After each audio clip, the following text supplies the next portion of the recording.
It's really cool to have a new friend on the show. It's Hathan, is that right? Hathan? Haitham, Haitham.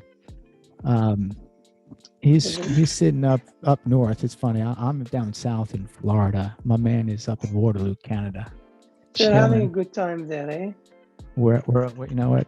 Life is pretty good right now, Awesome. and um, we have been trying to get this going for you and I for like a couple weeks. Keep on moving it. So it's so good to see you, brother.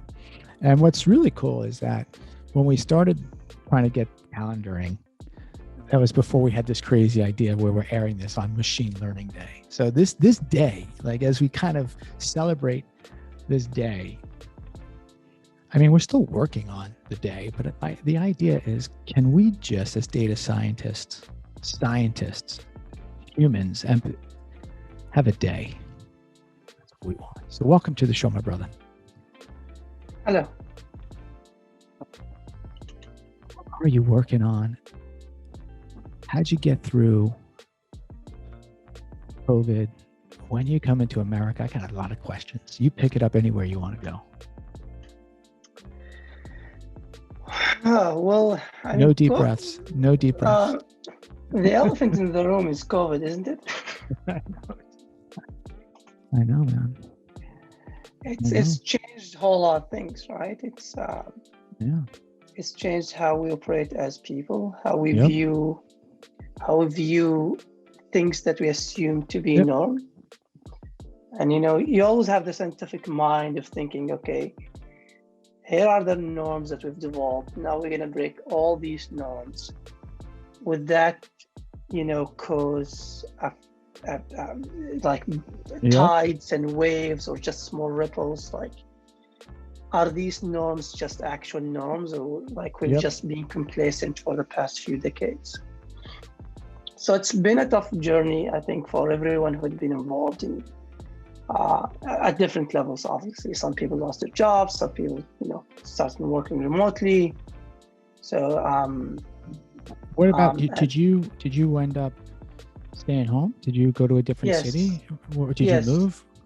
No, we ended up going home early March, Okay, good.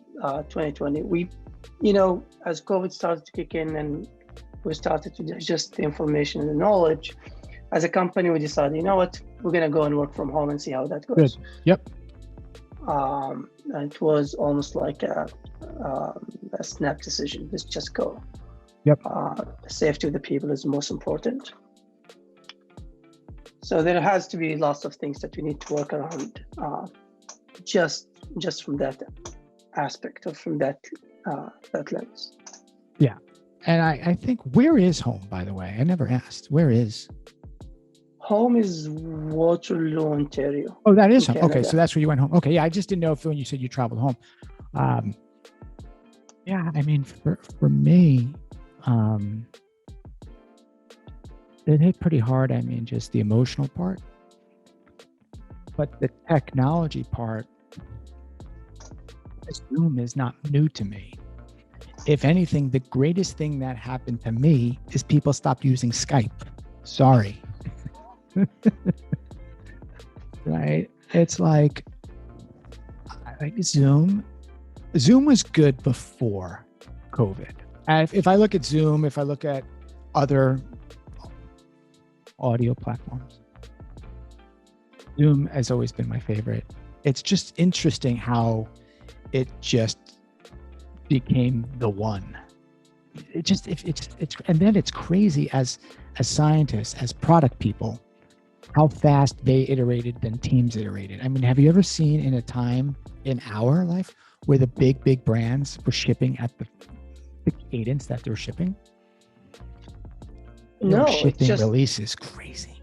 It just made it a reality. Like we've always been entertaining these ideas of the advancements in technology as think of it as a hobby, as a luxury, but now it became an integral part. So it became integral parts of our lives, right? Yeah. So they brought them to the forefront of who we are in the 21st century. I think this is where we really entered the 21st century, if you think of it, because now we're using all these technology advancements to operate, full stop, right? Well, I'm just hearing how you're thinking about it, and you're right. I mean, FaceTime, that's been around, right? It's been around That's not for, new. it's been around for 10, 15 years. Right. Think of it like Remote work is not new. One or two people from your team has worked remote. You've managed teams internationally, not new. The fear of what happens when we all do this, I think we survived. I mean, that part.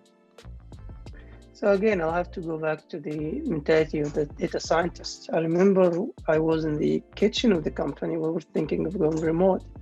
And I said, this is going to be the largest experiment when it comes to working from home.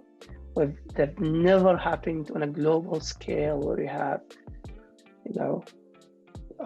tens, if not hundreds of millions of people just asked to work from home. I'm talking about the students, the stay-at-home parents, the employees, just operate remote. And we survived it. Yeah. We survived. Well, not only did we survive it, I can't go back. I'm watching a movie, and I haven't watched TV in a long time, but this weekend I watched a movie. And they're going into someone's office to have a meeting, and I'm like, I don't even know if I can go back to an office. I mean, I'm just looking at a current movie, but looking what an office looks like, and I feel like I'm watching a 1960s TV show. I'm like, an office? Why did you have to go all the way to his office to have that 5-minute conversation? That's a Skype conversation. Because it's so 20th century. Like, that's why I believe this is where we genuinely stepped into the 21st century. Like, those norms, you have to all be in one office to operate. Like, why is that even a norm, right? Well, in the past, that's the only availability you have, right? Yeah. I can't go back. I mean, I like going to the office for let's call it some type of something, but it's not an everyday thing anymore. Yeah, you didn't go to the office to work. You go to establish human relationships. Yeah. That's fine. Yeah. So as a goal, that's it, right? I think, as we think about this journey, and that's what I'm thinking about Machine Learning Day. What is the day about? And I asked that because we want to define what Machine Learning Day is about and have like a 5-year plan. I think, is it today just about us liking, sharing stories? Is it us posting something on our profile? Is it about teaching, mentoring? Is it about building a connection? What as people trying to create this movement, what should our day be about? I don't know. I mean, but what do you, I have some beliefs, but what do you think the day should be about? I think it should be the conversation around, this might sound crazy, but let's see. It's going to be the conversation around the coexistence of the artificial intelligence and the human intelligence. And that's a freaking meatball. And instead of saying they're competing, we're gonna see how they're gonna coexist to support each other. We as humans, our best skill is thinking outside of the box. Yeah. Machines' skill is really doing the thinking within the box. Crazy good, right? Powerful calculations, powerful computations, crazy stuff within the box. So as humans, we operate fairly greatly when we think outside of the box. Think of the first guy who wanted to fly, the first person who wanted to have, the first printing machine, like outside of the box thinking. Stop copying things by writing. We'll just have a machine for it. So you have in the box operations that the machine learning just makes it like crazy efficient. And you have outside of the box thinking that's more the human ingenuity. So I think Machine Learning Day would be the day where we will bring the human ingenuity and the kind of crazy stuff that the machines just allow us to do by the virtue of their processing power. And the intermarry of these two concepts, as opposed of people who are thinking, because the opposite narrative is that basically AI will take over the world, and was more of a doom scenario. I think there's actually a great scenario that you should look forward to.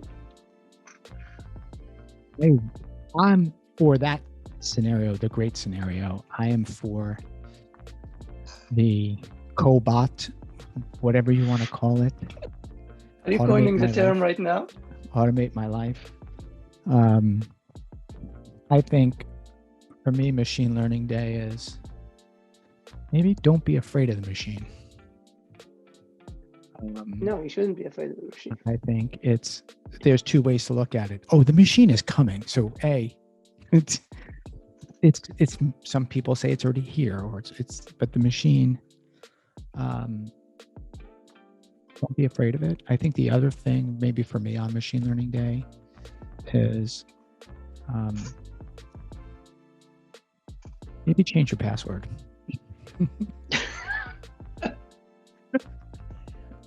Just do something like you've been like wanting to do, but you're like, I eventually got to change my password. Like, just do it on that day. It'd be like, just do one thing on that day that you're like, all right, I participated in this machine day. Change your voice assistant voice. Just switch it. If you have Siri at home, just do that. If you have Alexa, if you have Siri, if you have Google Home, whatever it is, just change the voice. Just take a moment to appreciate that this thing actually talks to you. Well, I think on that, I used to be an Android user. Now I'm an iPhone user. So I'm now sometimes forced to use Apple Maps, I don't know what you want to call it, versus Google Maps. So again, on machine learning day, maybe you should switch and use a different map and just appreciate the one you like. I'm not going to tell you, I don't want to get into an argument, but there's things I miss about Android. But you're right. We're so used to it. So just use a different, use an Android for that day. I know everyone hates on Android users, but we did some pretty good stuff. I don't hate on them. I honestly think that I love competition, right? Especially when it comes to AI machine learning. They just push the envelope, right? And I don't care who wins. At the end of the day, I know I will win, and the greater good will win anyways, regardless who wins this race. Yeah. And use Google Maps. That's fine as well. Like for me, like in America, there's an ad that says America runs on Dunkin'. It's for Dunkin' Donuts coffee. America runs on Dunkin'. Darren runs on Android. But I do like on machine learning day, change your voice.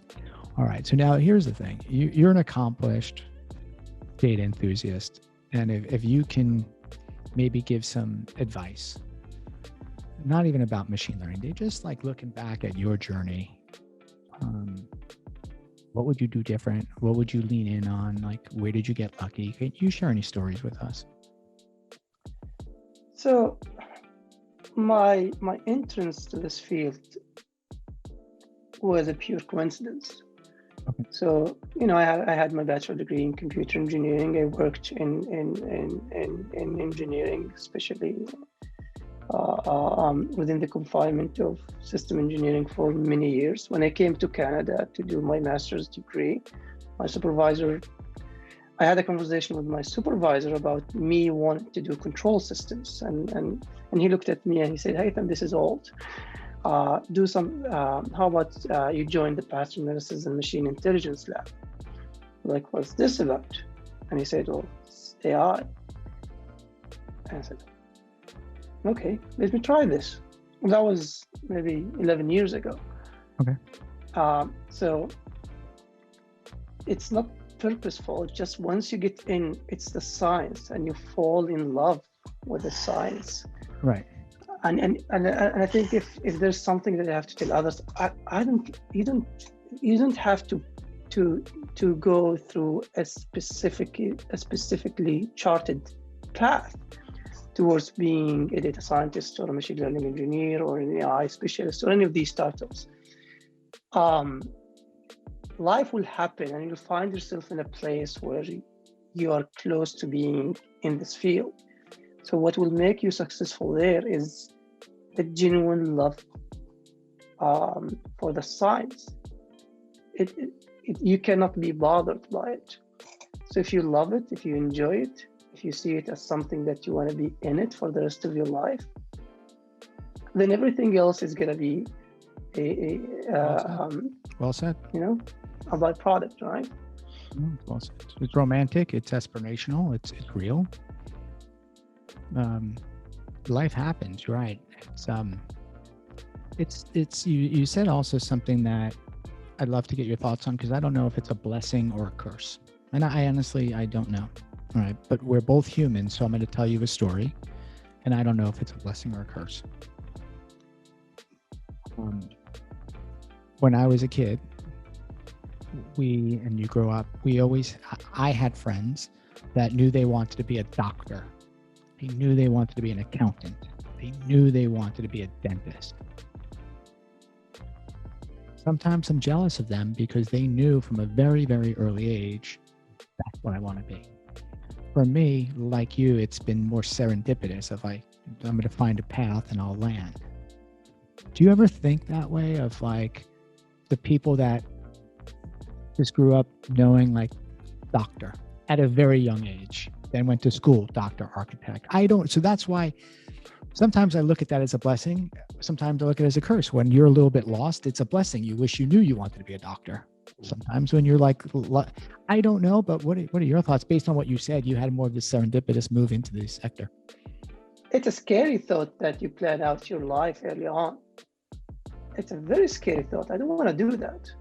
All right. The Haitham you're talking to today has very little similarity to the Haitham that you might have met 15 years ago.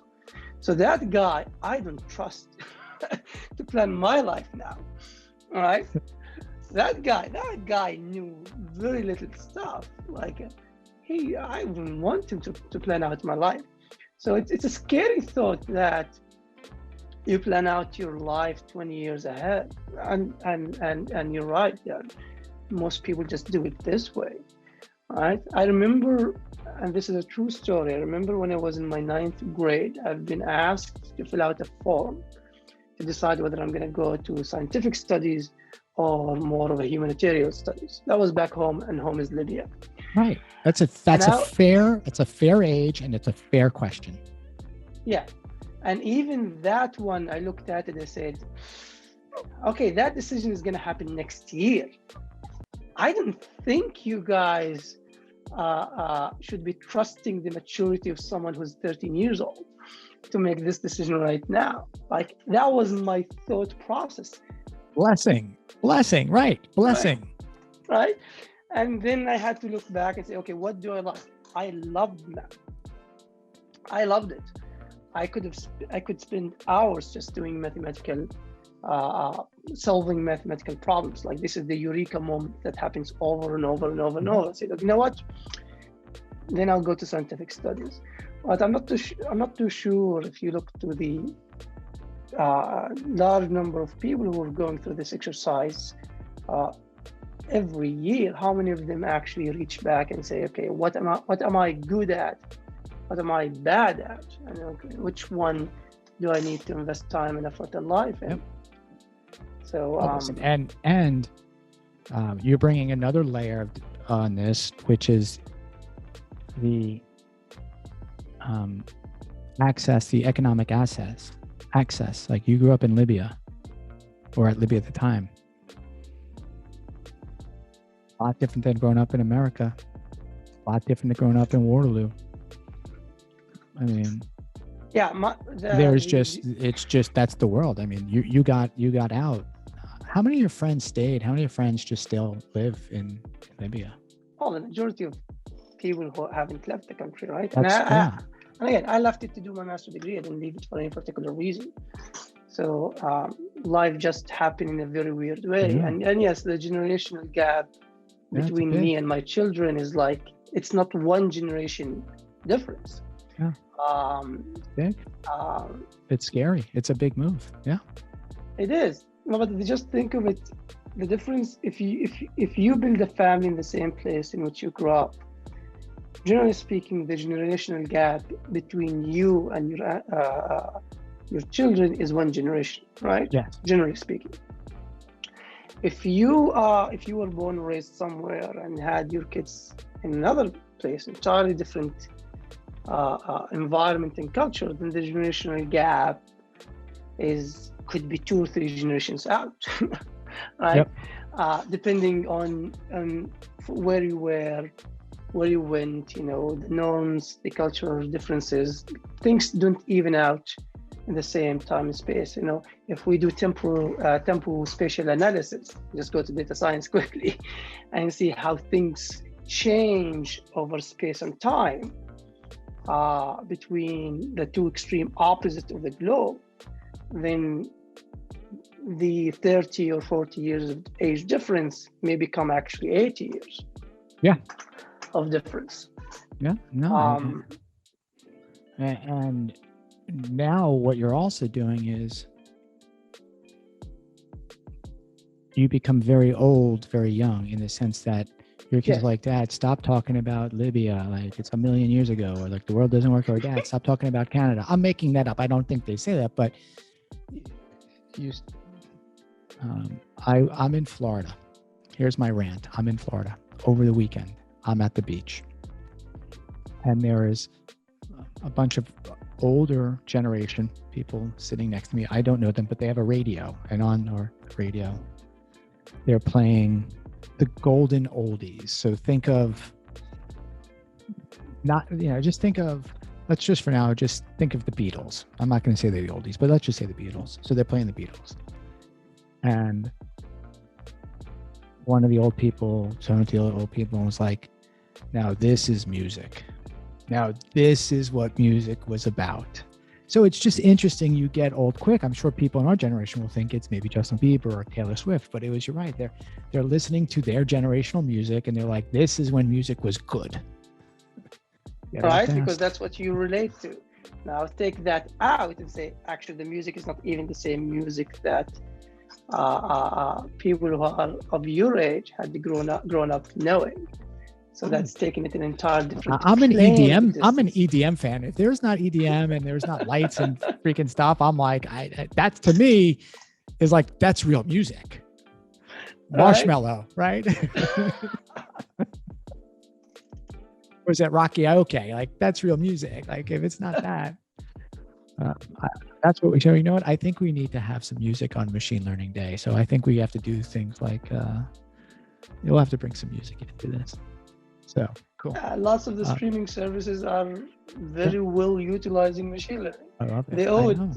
They owe it to machine learning, right? Yeah. Like Mike, I talked about this before. My greatest day is like when my Spotify is just on it with recommendations. Like my greatest day is like when you wake up to your mix and it's just like rushed. Right, but that's one of the extremes of like machine learning. This is machine learning, right? It's just making your life much easier and making you a little bit more a little bit lazier. My machine, play your mix. Just don't touch your mix. Change your password and just let your mix roll. That's Machine Learning Day. Sponsored by Spotify. Change your voice. All right. Well, listen, I loved hanging out with you today, man. Glad we got it on the calendar. There are some people I'm going to connect you with. That's what we do at the community. So is there a type of person you're looking to meet? The sector, space, industry? Who should I connect you with? Well, as I said earlier, the intermarry between the human ingenuity and the machine learning ingenuity, like there are very few people who work in that sector, but that's an area in which I think there's a lot of growth. As part of my role, in my current company, we also do a whole lot bringing about AI, machine learning, and a human decision together. So I have interest in that. I love it. Well, we have a small footprint also in Canada of networks. I'll also connect you with mostly US, but some Canadian. It could be the nucleus for your footprint in Canada. Listen, I'm recruiting you. I like that. All right. Well, listen, I appreciate you being on the show. And now, thank you. Thank you for being on the show. Thank you for inviting me.